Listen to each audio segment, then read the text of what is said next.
के को पड़ कौन भैया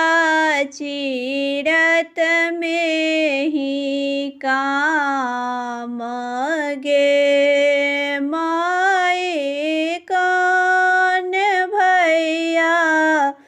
रोपला न बाँस के को पड़ कौन भैया चीरत में ही काम गे माए कौन भैया बिना थुलाली रे चांगेरिया कौन बहिना खेलत आधी रात गे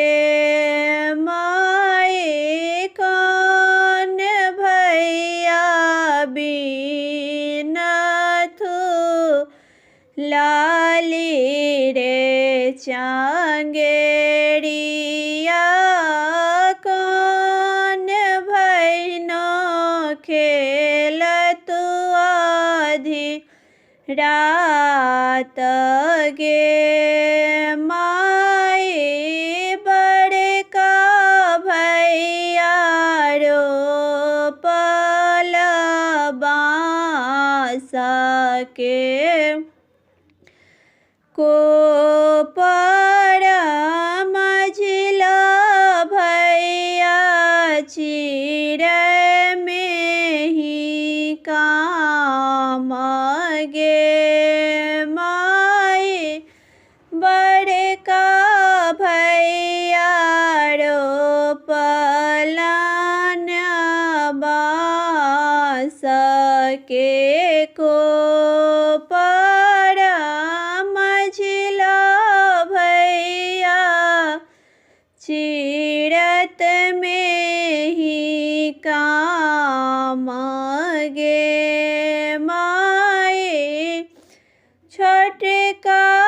भैया बिना थुलाली रे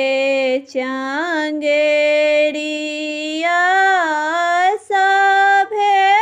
बहिना खेले आधी रात गे माए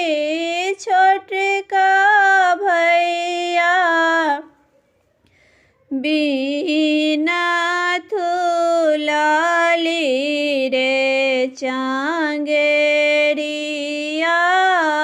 सभे बहिना खेलत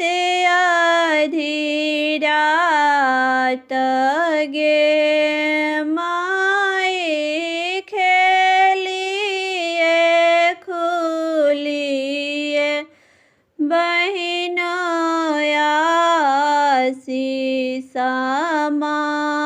मांगथु जीबू भैया ला खबरी सगे माई खेलिए खुलिए बहिना आशीष मांगथु जीबू भैया ला खबरी सगे मा